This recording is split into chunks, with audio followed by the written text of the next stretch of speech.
Orioles, as you heard earlier, we were talking about how improved they've been. They beat the Dragons today by a final score of 2-1. Went 12 innings. Both pitchers, both Andrew Kasten and David Bach of the Dragons, went the entire game. And boy, those guys are going to be absolutely exhausted getting through that one. And you may hear a little bit more about this in the hot corner in a little bit. Yeah, it might. There might be a guest that has something to do with this game in the hot corner. So make sure you stay tuned and listen in. And the Dragons' season comes to an end by the 2-1 loss there. Orioles move on. And Ray, worth mentioning, the Dragons had a pretty exciting postseason. Their first game against the Brew Crew went 10 innings. They won that game 5-3. Yep. We just went over their game with the Expos, where they were leading 5-3 in the ninth and gave up 3 on a walk-off.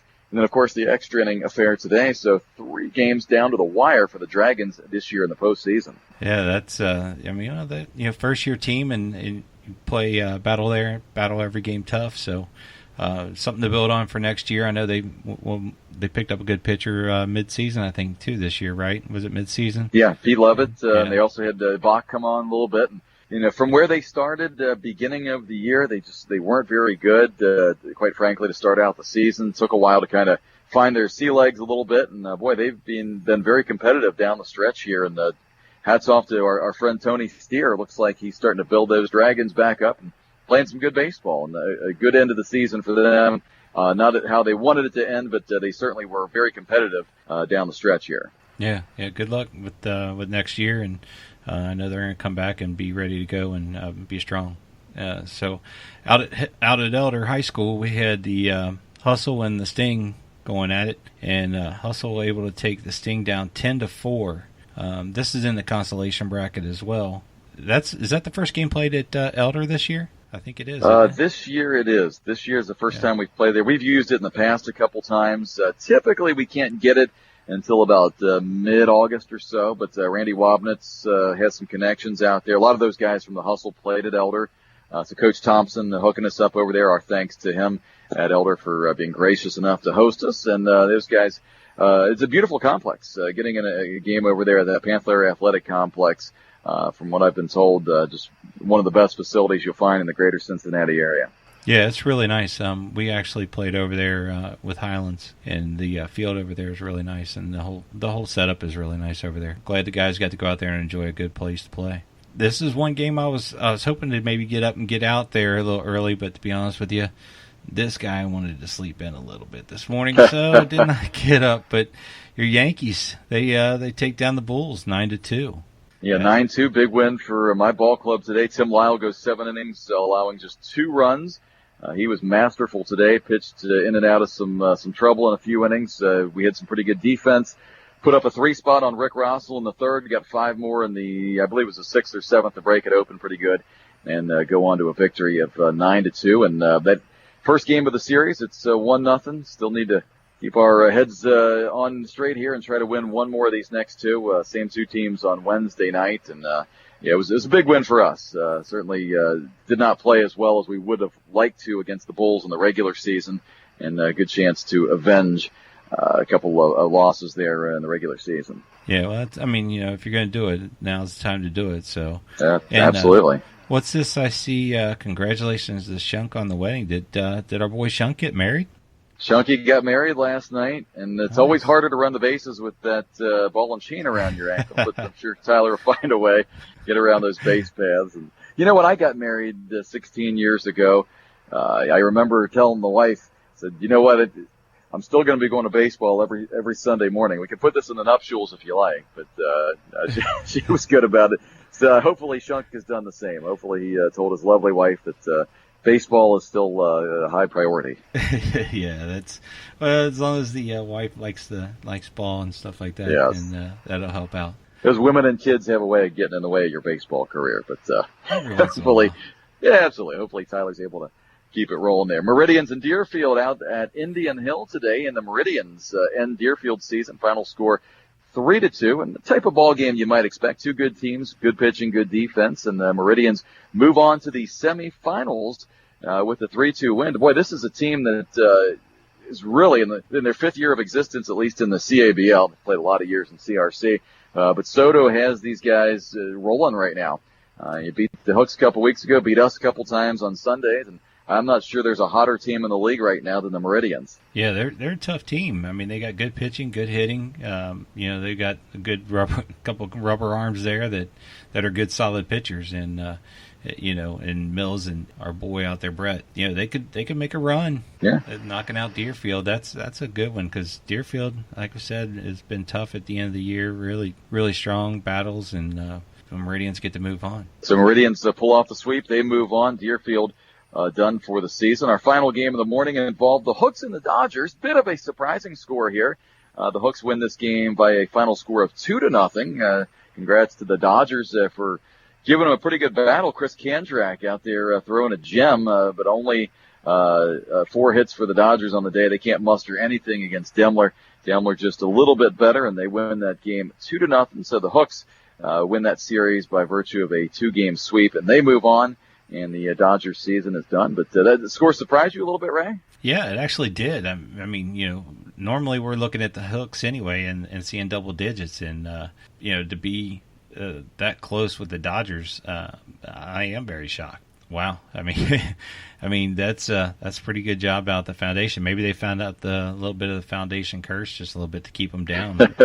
There you go. That may have been it, keeping those bats quiet. So that's all the games from today. So the Hooks move on, the Dodgers go home. Time now for our Player of the Week, and a lot of good candidates out there today. A couple of guys like Chris Kandrak, you got to put him in consideration for the Dodgers. Anytime you hold the Hooks to 2 runs in 9 innings, pretty good ball game.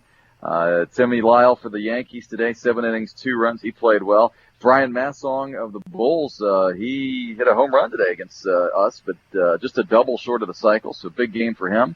A lot of other good performances. Can't forget about Joe Mills, his 16 Ks the other night. Seems like we've mentioned Mills almost every week. He's a candidate for that, and certainly it would be again. Mark Bogenschutz, 7 scoreless innings, 14 Ks for the Sting the other night. He had a pretty good ball game. So a lot to go around there, Ray. I think I'll let you go first this week if you like. Yeah, I'm already. This one was kind of sticking out to me when I was going up and down and looking at it. And, when you look at the stats and stuff, you might not see the, 4 for 4s or the 16 Ks or what have you. But I'm going to go with dual here, dual players of the week. And I'm going to go with Andrew.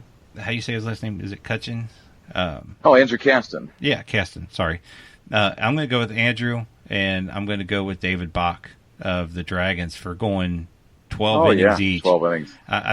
I think for them just to battle all the way through and pitch a complete game, both of them, and have a 2-1 game at that, that's pretty impressive. So I'm going to go with dual players on my side this week. Yeah, that's a good pick, and spoken like a true pitcher, Ray Sterling. You give credit to those guys for going all 12 innings, and a pitcher's duel like that, going that long, those guys really getting after it out at Sycamore today. And I don't know. I'm kind of torn here. I know we've given it to Mills a couple times already. I don't know how you can't give it to him with the 16 Ks. But Mark Bogenschutz, 7 innings, 14 Ks. He did not allow a run in a complete game shutout, just the 1 walk, 2 hits. I'm going to go Mark Bogenschutz of the Sting as my Player of the Week for his performance on Wednesday night at Roselawn against the Flying Tigers. So there you have it. Mark Bogenschutz is on one side. Ray gets the dual players, David Bach and Andrew Kasten of the Orioles. And pitchers all the way around, I guess, Ray, huh? Yeah, they're going to have to, and we're going to have to get out the seeds and hand out the seeds. I guess we're going to have to hand these seeds out at the banquet. That's probably what we're going to have to do. Yeah, whole big tub of seeds. That way nobody will be spitting them on the turf either. All season. Keep us out of trouble. Exactly. All right, time now, Ray, to go on over to the Hot Corner, our weekly segment where we catch up with the players and coaches making news in the CABL. And this episode of the Hot Corner is brought to you by McFall Firm, LLC. If you've been hurt in a car accident, you know you're going to have to deal with someone's insurance company, right? You know the stress is coming. So why not hire an attorney that used to represent insurance companies? Attorney Tanner McFall with the McFall Firm is that guy. Former assistant prosecutor and former insurance defense counsel for one of America's largest insurance companies. From their team to yours, Attorney Tanner McFall levels the playing field. Give McFall a call, 513-469-0888. Again, that number is 513-469-0888. 469-0888. Or check him out online at McFallFirm.com. That's McFallFirm.com. Protect your recovery. Call McFall today. And this week's guest is the manager of arguably the most improved team in the CABL this season. And they've improved their win total from 2 wins last year to 11, and they're still alive, hoping for more. How have they done it? Well, some shrewd roster moves, thanks in part to social media, and they've participated in some Sunday workouts in the offseason. I'm sure that's helped to sort that out and much more. Our pleasure to welcome in Andrew Kasten to the Hot Corner from the Orioles. Andrew, thanks for joining us. Thanks for having me. Well, good to have you on. I guess you guys, first off, had an exciting game this morning with the Dragons. Extras, huh? We did. We went into 12 innings, a bit of a pitcher's duel between myself and David Bach, I believe is how you pronounce his last name, for the Dragons. Both of us went 12 innings, and we just happened to come out on the better end of things. Well, I'm going to go out on a limb here and say you're going to be hurting tomorrow. I'm hurting now. Right now? You know, I always like to go back and figure out how guys got into the league. I kind of remember your story because I think you're the one who contacted me. But if you want to walk this back a little bit, I think you joined the Brewers, I'm going to say around 2015 after joining one of our workouts over at Elite Baseball. That sounds about right. And, yeah, we went and had a tryout over at Elite. And I was approached by Scott Compton of the Brewers and him and Matt Winstrup. And they were interested in having me join their team. So I went ahead and joined them for 2 seasons. And there was another guy that had joined the team that second year that I was with the Brewers. And he had kind of mentioned to me that he wanted me to join and be his assistant coach. So together we started up the Indians. And from there, things just kind of transpired to where I wanted to start up my own team. And therefore came up with the Orioles. Well, we're thankful that you did take over the Orioles team because, as I think we both know, the Indians thing didn't work out so well, unfortunately. But yeah, you guys have done a nice – yeah, the way it ended, not good, but I'm very impressed with the way you've taken the Orioles and built the team up. Now, your brother Ben also kind of helps you run the ball club. He joined in, I'm going to say, 2016 roughly? Yeah, I believe so. I think it was my second year in the league that he joined, also with the Brewers, and has played with me since. And both of you guys on the mound plenty of time, and you've added to the team this year. I noticed, obviously we do the workouts up at Elite Baseball, seeing some new faces there over the winter. But due to social media, I think you guys have a Facebook page, added a couple guys, including a guy, and Ray can attest to this. You got a guy driving from Chillicothe coming to play for the Orioles. I do. I actually have 2 guys coming from up that way, and they make that trek twice a week, like literally never miss a game. So I applaud their dedication for sure. That's pretty cool. And, Ray plays not only for the Colts in our league, but Colt 45 over 40 team. And I think, is it over 40s or over 50s, Ray? Is it Ron Kaplinger, RC, playing, they're coming out of Chillicothe? Yeah, it's over 40s. We've got 3 guys, actually, that come out from there. We've got JD and RC and Mike Free that come out of Chillicothe. That's pretty impressive. So both of you guys tapping into that vaunted Chillicothe market for players, and it certainly worked out well. Andrew, you've had some guys this year really who've made a big splash for you, including a guy named Dakota Shaver. How has that worked out for you? Jake Dillon, I added at the same time, happened to wind up that they were buddies. Had them join the team. I had an open tryout that I had hosted through Facebook. I basically created a Facebook ad. They responded to it, had them come out, along with a handful of other guys, and I really liked what I saw from them in that tryout. And I added them to the roster, and it just happened to be that they knew some other guys that also knew some more guys, and before I knew it, I had a whole group of friends that wound up joining the team. Well, that's typically how it works when you build up a team. You find guys that know other guys, and good players know of other good players, and certainly that's been the case with you guys. You've done a wonderful turnaround. I wrote this up. I said arguably the most improved. I don't think there's any question. You guys.